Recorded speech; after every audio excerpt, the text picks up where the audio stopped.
Bienvenidos, mi nombre es Cecilia Ferrario, soy médica radióloga, especialista en imágenes torácicas y vasculares. En el capítulo de hoy vamos a analizar un artículo desarrollado por la gente del Mallinckrodt Institute of Radiology, publicado en Radiographics en el año 2022. Es un artículo de acceso abierto, así que les voy a dejar el link en la descripción del capítulo para que lo puedan ver porque las imágenes realmente son muy lindas. El título de este artículo es Tomografía computada del difícil síndrome aórtico agudo. El artículo comienza describiendo la definición de síndrome aórtico agudo. Esta definición se estableció en 2001 para facilitar el diagnóstico de pacientes que concurrían a la guardia con la combinación de hipertensión arterial y dolor torácico agudo. Clásicamente, tres entidades formaban parte de este síndrome, que son la disección aórtica, el hematoma intramural y la úlcera aterosclerótica penetrante. La tomografía computada multidetector es el gold standard para hacer el diagnóstico. Tiene un casi 100% tanto de sensibilidad como de especificidad. Sin embargo, en el artículo mencionan que han encontrado casos en la bibliografía y en su propio centro de no solo no diagnóstico, o sea, se pasó la patología, no se pudo diagnosticar por tomografía el síndrome aórtico agudo, sino que también hay casos de insuficiente descripción de los hallazgos que no permitió a los médicos tratantes tomar una conducta terapéutica adecuada. Una de las cosas llamativas que ellos mencionan como preocupante es que muchos de estos no diagnósticos o diagnósticos insuficientes, incorrectos, se produjeron en patología que involucra la aorta ascendente, que suele ser la de mayor gravedad. Más adelante habla del difícil diagnóstico del síndrome aórtico agudo. Nos menciona la fisiopatología de la disección aórtica clásica, que es una de las enfermedades que generan síndrome aórtico agudo. De hecho, es la más frecuente. Entre un 75 y un 95% de los pacientes con síndrome aórtico agudo tienen disección aórtica clásica. Y lo que se produce es una ruptura de la capa media. Siempre todas estas entidades van a caracterizarse por compromiso de la capa media. Se forma un TEAR, una solución de continuidad íntimo-medial, que permite que la sangre pase de la luz aórtica hacia la capa media formando una falsa luz, y esta va a ser la imagen clásica de la disección aórtica, la imagen de caño de escopeta, digamos, luz verdadera por un lado y la luz falsa por otro. Existe una nueva clasificación de acuerdo a los tipos de TEAR, a los tipos de ruptura intimal que presenta el paciente. Este tipo de clasificación fue desarrollada por Svensson y tomada en 2010 por la AJA, la Asociación Americana del Corazón. Y esta clasificación incluye 5 tipos: 1, 2, 3, 4 y 5, con números romanos. El tipo 5 es por una fuerza externa que genera este TEAR intimal, ya sea por un episodio traumático que haya sufrido el paciente o por un cateterismo, una intervención médica. Los tipos de 1 a 4 son el tipo 1, la disección aórtica clásica, que es donde veíamos este doble lumen aórtico que mencionábamos anteriormente. El tipo 2 es el hematoma intramural, que lo que vemos en esta patología es sangre dentro de la pared aórtica sin una ruptura, sin un TEAR identificable por tomografía. Al principio no se sabía bien cómo se producía este traspaso de sangre desde el lumen aórtico hacia la pared aórtica, pero en estudios post-mortem se vio que estos pacientes sí tienen TEARs, sí tienen soluciones de continuidad, pero son muy pequeños e indetectables por tomografía. Algunos autores consideran el hematoma intramural como un subtipo de disección aórtica con una luz falsa totalmente trombosada. Lo que nosotros vamos a ver por tomografía es el signo de la medialuna hiperdensa.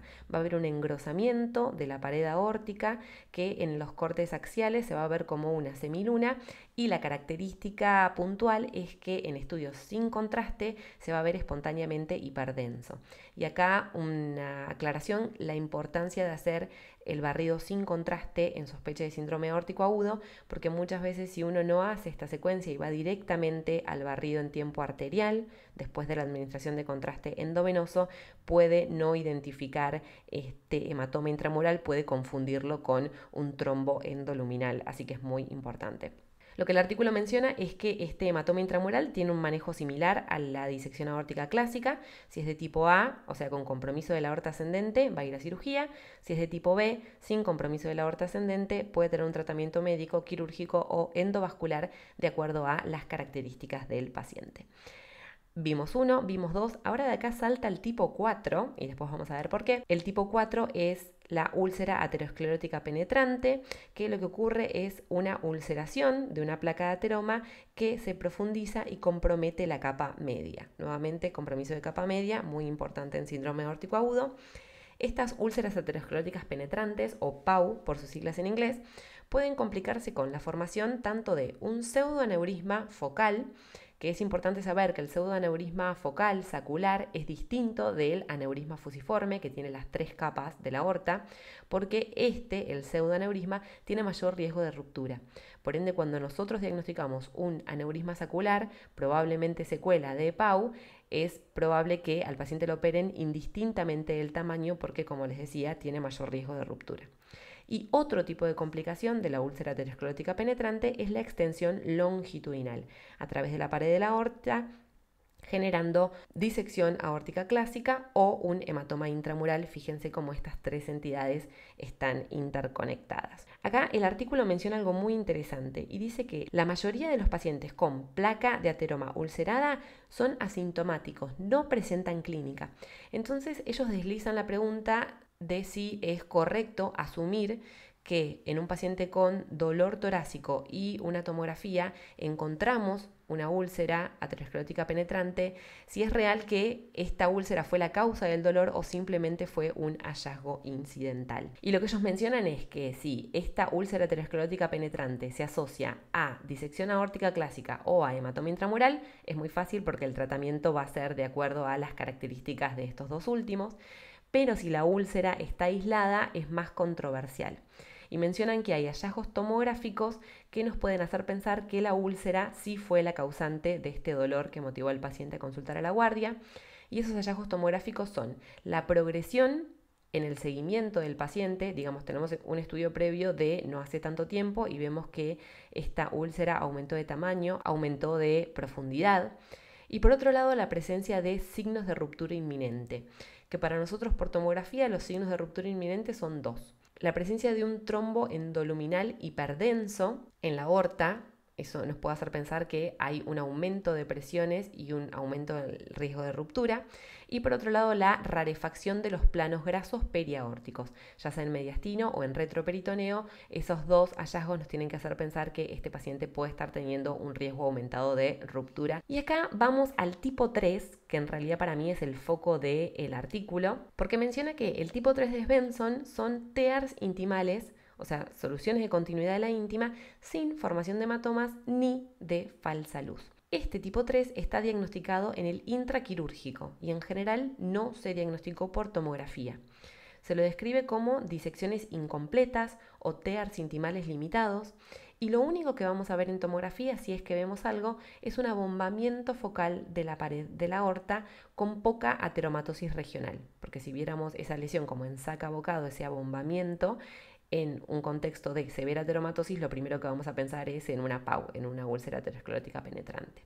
Este tipo de disecciones incompletas, el tipo 3 de Svensson, es más frecuente en aorta ascendente y puede asociarse a hemomediastino, hemopericardio. La sangre puede extenderse entre la media y la adventicia, generando hematomas subadventicios que hacen un engrosamiento difuso de la pared aórtica y se pueden confundir con ortitis, son un pitfall importante.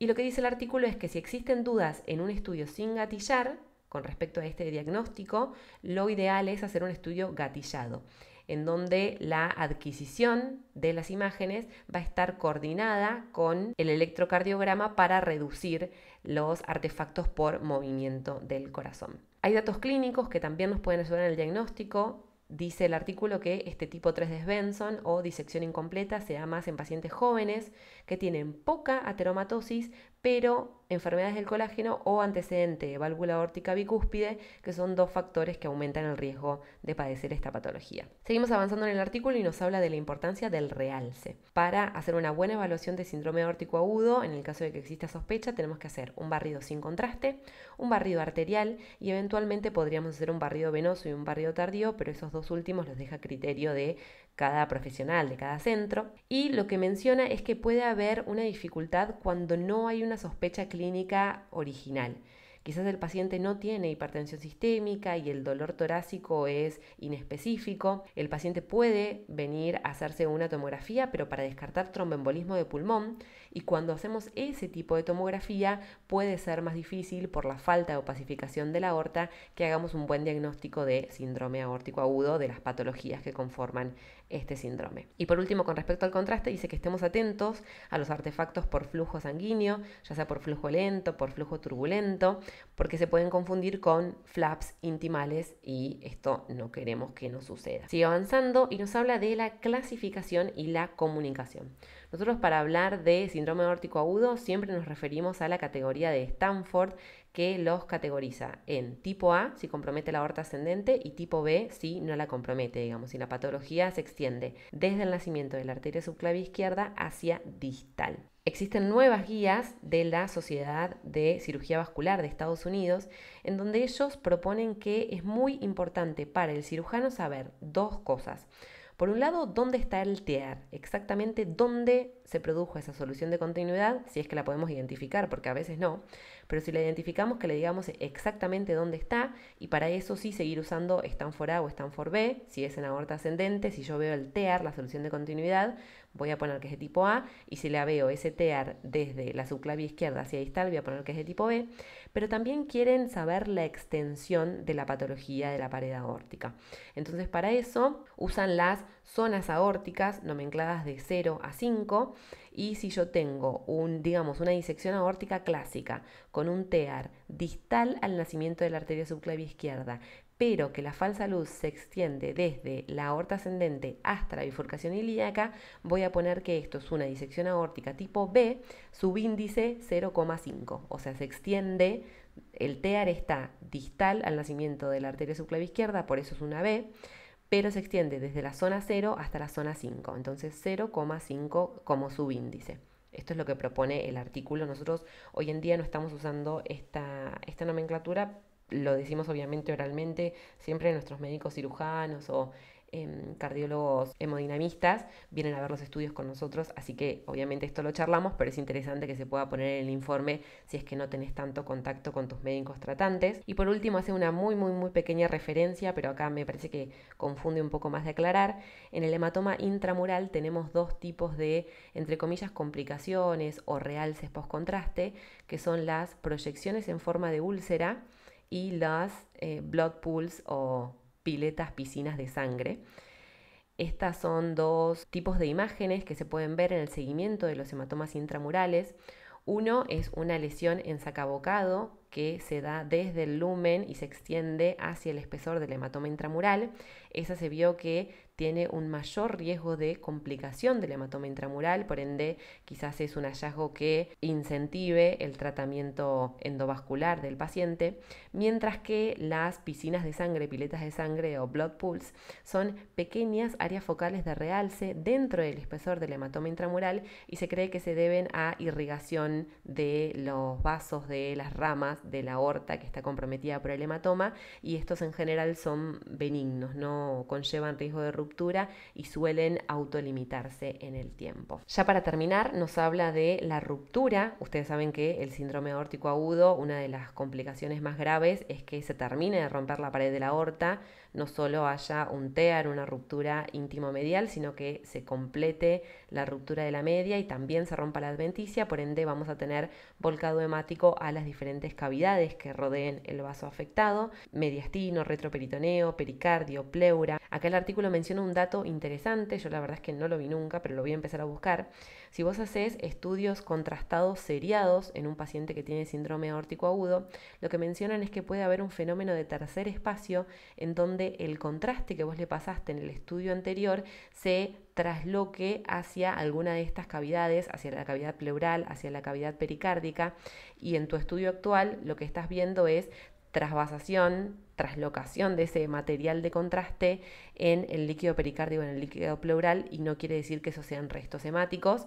Para tenerlo en cuenta, yo no me quedaría muy tranquila si veo de repente un derrame pericárdico espontáneamente denso, pero bueno, tener en la cabeza que puede ser este fenómeno de tercer espacio de contraste de estudios previos. Y otra cosa que esto sí lo vimos en mi hospital, hace unos meses o unos años, ya no recuerdo, pero la aorta ascendente tiene una comunicación con la adventicia del tronco de la arteria pulmonar. Si se rompe, la sangre puede extenderse hacia la adventicia de la arteria pulmonar y generar una compresión extrínseca que, si uno no está muy familiarizado con esta complicación, puede confundir con tromboembolismo pulmonar. El paciente puede ser anticoagulado, lo que sería en este contexto de síndrome aórtico agudo una catástrofe. Hasta acá llega este artículo, la verdad es súper interesante, como les decía, es de acceso abierto, les voy a dejar el link para que puedan ver las imágenes, son muy lindas como todo lo que hace la gente de Mallinckrodt y bueno, la gente de Radiographics. Así que bueno, gracias por acompañarme. Este podcast lo vamos a hacer bisemanal porque seguramente algunos de ustedes saben, estamos con el curso online de radiología torácica. Estamos grabando 4 clases por semana, así que muy entusiasmados con el proyecto, pero hay que gestionar un poco los tiempos, así que nos escuchamos dentro de 2 semanas. Muchísimas gracias por llegar hasta acá.